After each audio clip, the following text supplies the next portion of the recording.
Welcome back to Fusty's Stories. Don't forget to like, subscribe, and get ready for another story you won't forget. Let's dive back to the story. Victoria Adams grew up in a small council flat on the outskirts of Manchester, where dreams felt like distant stars, visible yet painfully out of reach. Her mother, Margaret, was a seamstress who stitched other people's happiness into wedding gowns while coughing blood into handkerchiefs she had under her pillow. Every evening, Victoria would help with the sewing machine, learning how fabric could whisper confidence into a woman's skin. She dreamed of one day owning a fashion house, not just to create beauty, but to honor her mother's resilience. When the scholarship letter arrived, an offer to study fashion design in London, it felt like destiny had finally knocked. With a trembling smile, Margaret pressed a kiss to her daughter's forehead and whispered, "Go, my love. Make the world wear your name." London was vast, merciless, and magnificent. The moment Victoria stepped off the coach, the city swallowed her in noise and neon light. She juggled lectures with part-time work at a small boutique in Peckham, surviving on coffee and ambition. The city taught her that talent was never enough. One needed grit, grace, and timing. Yet through sleepless nights and silent tears, she never forgot her mother's words. Each stitch she sewed carried the weight of a promise, to rise, no matter how heavy the climb. Edward Collins was a golden boy of London society, tall, eloquent, and wrapped in the silk of generational power.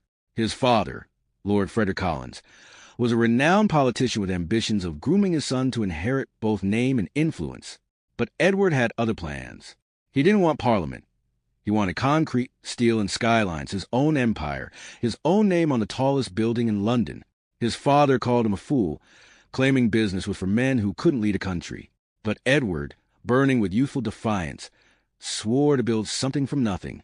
Yet, for all his privilege, Edward's heart was restless. The parties, the elegant women, the business luncheons, all of it felt hollow. He wanted purpose, not polish. When he decided to step away from the family's wealth and start his own real estate venture, the media laughed. But Edward believed in his instincts. Little did he know that fate was preparing a collision, one that would bring him face to face with a woman who would define, destroy, and ultimately redeem his heart. The conference hall in London buzzed with ambition. Victoria, dressed in a modest but well-tailored navy gown of her own making, clutched her portfolio nervously as entrepreneurs took turns pitching ideas. Edward stood on stage, confident and magnetic, speaking about rebuilding neglected neighborhoods through affordable housing. His voice carried the authority of legacy, but the sincerity of vision. When the event ended, their paths crossed at the refreshment table. She accidentally spilled juice on his sleeve, mortified beyond words. Edward laughed, a warm, unguarded laugh, and offered to buy her coffee. Over lattes in a quiet corner cafe, they discovered shared dreams, rebuilding lives through design, structure, and purpose. Victoria saw beyond his polished accent and wealth. She saw a man searching for meaning. Edward, on the other hand, found her raw honesty disarming. She wasn't impressed by his surname. She was moved by his humanity. That night, as they exchanged numbers and promises to collaborate, neither knew that destiny had just drawn the first thread of a story that would unravel both their worlds. Months passed, and Edward's business faced disaster. His father, displeased by his independence, froze all family accounts. Projects halted, investors fled, and Edward was left with nothing but unpaid invoices and shame. Victoria found him one evening sitting outside his office, tired, defeated, and drenched in rain. Without hesitation, she took his hand and whispered, "You don't build empires with money. You build them with faith." That night, she offered him her spare room and her unwavering belief. Together, they started small. Edward brokered minor property deals while Victoria repaired office uniforms for local companies. They shared instant noodles, laughter, and long nights drafting business plans. Poverty stripped away pride, leaving behind something purer: partnership. When he finally closed his first major deal, a warehouse conversion, he didn't celebrate with champagne. He looked at Victoria across the dinner table and simply said, "You're my first investor." She smiled, unaware that those words would one day echo in his regret. Their wedding was small but radiant, held in the courtyard of a local church, decorated with flowers Victoria arranged herself. Edward wore a simple navy suit. Victoria's gown, handmade from leftover fabric, shimmered with quiet elegance. Their vows were private, whispered through tears and trembling smiles. For a moment, the world felt fair. Edward's company, Collins Developments, began to thrive, while Victoria opened a boutique called Adams Atelier. They became London's rising power couple, driven, devoted, and unstoppable. But success, like champagne, can cloud judgment. With wealth came exposure, and with exposure came temptation. They bought a home in Chelsea, their days filled with laughter, work, and shared dreams. Yet beneath the bliss, fate was already stirring a quiet storm, one that would test their vows more than poverty ever did. It happened on a Thursday night. A spark from faulty wiring ignited Victoria's boutique. Flames devoured everything: her sketches, machines, and years of sleepless work. By the time firefighters arrived, the shop was ashes. She stood on the pavement barefoot, watching her dream dissolve in orange smoke. Edward arrived moments later, wrapping her trembling body in his coat. "We'll rebuild," he promised, his voice steady. Together, she believed him. Edward kept his word. He invested heavily in rebuilding her brand, standing by her through the trauma. They rebuilt Adams' Atelier bigger and bolder. For a while, tragedy bound them closer. Yet behind Edward's noble gestures, a new world of business partners and glamorous designers was opening, introducing faces that would one day haunt their marriage. Among them was Camilla Hart, the woman whose smile could shatter kingdoms. Camilla Hart was everything society adored: tall, elegant, and dangerously ambitious. With her glossy hair, flawless diction, and taste for perfection, she became Edward's lead interior designer for a luxury London project. Victoria, focused on relaunching her fashion line, trusted her husband completely. Camilla, however, studied Edward like art, learning his weaknesses, his humor, his pride.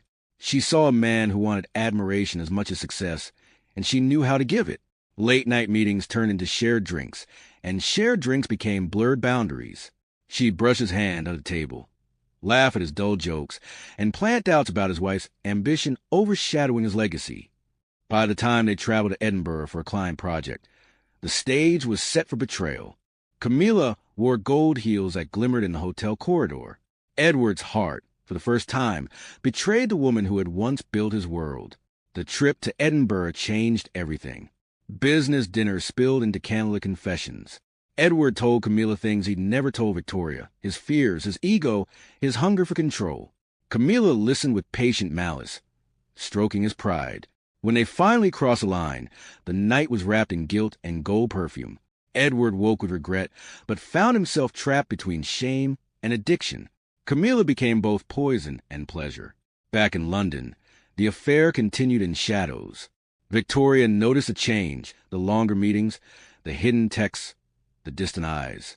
Yet she told herself it was stress. Love, she believed, deserved the benefit of doubt. But doubt, once planted, grows wild. And soon it would bloom into public humiliation. Victoria felt the air shift long before she saw proof. Edward no longer laughed with her. He laughed at his phone.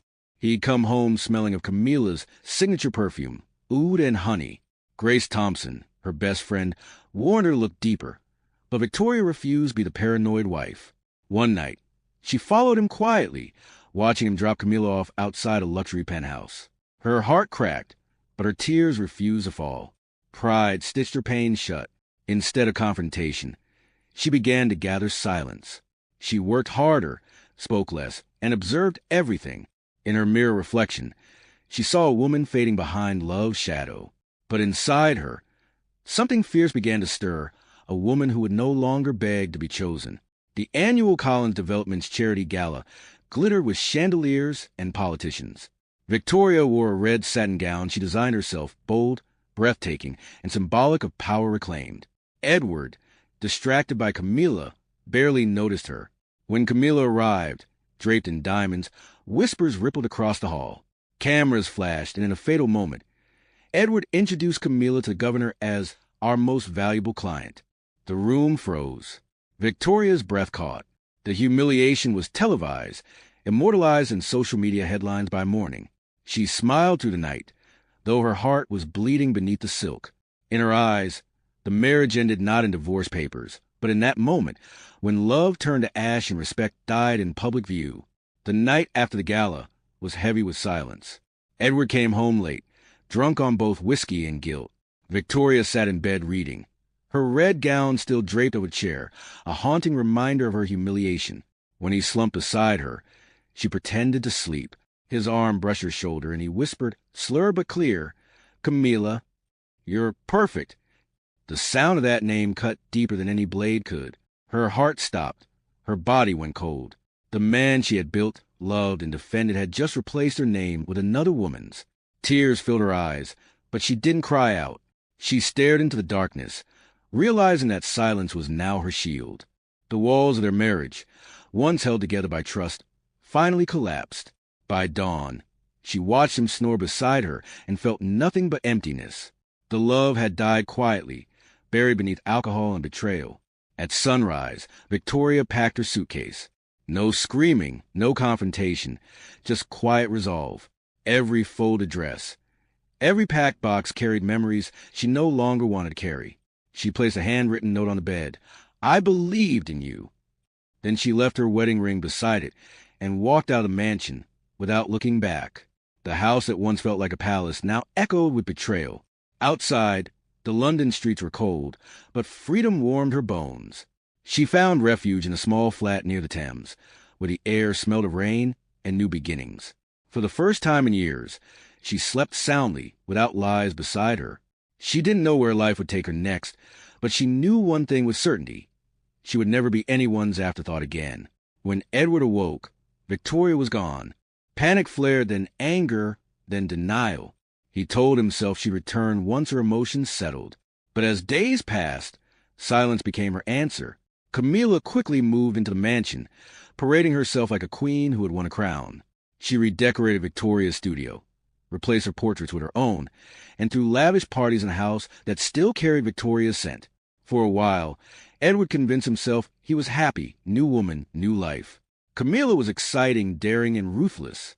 But beneath her glamour was calculation. She whispered promises of expansion, of fame, of building an empire bigger than Adam's atelier. Together, they celebrated with champagne, unaware that the same glass that toasted their victory would soon hold their ruin. The divorce came swiftly. Victoria didn't seek revenge. She sought peace. In the courtroom, she stood tall in a gray suit of her own design, her calm demeanor shaking Edward more than any insult could. He expected tears. Instead, he got silence and professionalism. When the judge granted her the divorce, she simply nodded and walked out, leaving Edward staring at the empty seat where love used to live. That night, he stared at his reflection, realizing that the woman had betrayed was no longer the shy seamstress from Manchester. She was unbreakable. He poured another drink to drown the truth, but regret lingered at the bottom of the glass. Pain transformed Victoria into fire. She poured every heartbreak, every sleepless night into her designs. Her new collection, Ashes of Elegance, debuted at a London fashion showcase and stole the spotlight. Celebrities wore her pieces. Investors flooded her inbox. Adam's atelier rose from ruin like a phoenix. She became the symbol of resilience. Women across the country quoted her story as inspiration. In interviews, she spoke with grace but never mentioned Edward. When asked about love, she simply said, "Some endings are blessings wearing disguise." Every success she achieved reminded her that self-worth was the most powerful revenge. And somewhere in the background, Edward watched her rise on television, his own name now met with whispers of scandal. Camilla's jealousy burned hotter than her ambition. As Victoria's fame grew, Camilla feared irrelevance. One morning, forged documents circulated online, accusing Victoria's company of fraud. The media exploded. But Victoria, calm and strategic, filed a lawsuit. In court, her lawyer presented irrefutable evidence, proving Camilla was behind the leak. With Edward's company listed as her financial backer, the verdict crushed them both. Victoria won the case, reclaiming her honor and doubling her brand value overnight. Reporters surrounded Edward's building as sponsors withdrew and partners resigned. His father, furious at the public embarrassment, issued a statement distancing the family from him. For the first time, Edward realized that betrayal doesn't just break hearts, it bankrupts souls. Camilla's true colors finally surfaced. When Edward's finances collapsed, she turned cold, manipulating his remaining accounts. One night, he came home to find her gone, along with millions siphoned from a joint business fund. The tabloids exposed her secret affair with his former partner, who had fled to Spain. Edward's empire was reduced to ashes, his reputation shredded across headlines that once praised him. He sat alone in the empty mansion, the same one where he once called another woman's name. The silence mocked him. The walls that once echoed laughter now whispered shame. In his despair, he realized that Victoria's quiet exit had been his warning, and he had ignored it. Edward's downfall was spectacular. Lawsuits piled, banks froze his accounts, and creditors circled like vultures. The family estate he once ruled became a symbol of scandal. His father, Lord Collins, summoned a press conference and publicly denounced him. "My son's actions no longer reflect a Collins legacy." Cameras captured Edward's vacant stare as reporters shouted questions. That night, his name trended worldwide, for all the wrong reasons. He moved into a small rented apartment in South London, surviving on the remnants of his pride. Every newspaper headline was a mirror reflecting his mistakes. Yet even in ruin, one image haunted him, the note Victoria had left behind. "I believed in you." The word stung more than any punishment the world could offer. Years passed, and guilt aged him faster than time. One rainy evening, Edward wrote a letter to Victoria, a confession, an apology, and a plea for forgiveness. He admitted everything, the affair, the arrogance, the blindness. He mailed it to Adams' Couture headquarters, unsure if it would ever reach her. A week later, he read in a magazine feature that Victoria had adopted a little boy from an orphanage they once visited together during happier years. That detail broke him. It reminded him of the life they could have had, the family they were meant to build. He realized she had moved on, building not just an empire, but a legacy of love and purpose. His letter remained unanswered, yet he didn't blame her. Some silences are sacred, he thought. Some forgiveness must be earned in loneliness. One bright afternoon, Edward stood at the gate of Adams' Couture headquarters in London. The building towered in elegance, with her name etched in gold across the glass doors. He watched as sleek cars came and went, staff greeting Victoria with respect that bordered on reverence. When she finally stepped out, graceful in a white suit, eyes calm yet distant, the world seemed to pause. Their gazes met for a brief moment. She nodded politely, not coldly, but with finality, the kind given to a closed chapter. Edward's throat tightened. He wanted to speak, to apologize once more, but the moment passed. Victoria entered her car and drove away, leaving him standing there with tears he refused to shed. As the wind carried her perfume faintly through the air, he whispered, "I believed in you too." Just too late. That's all for today. Like, subscribe, and see you in the next episode. Stay tuned.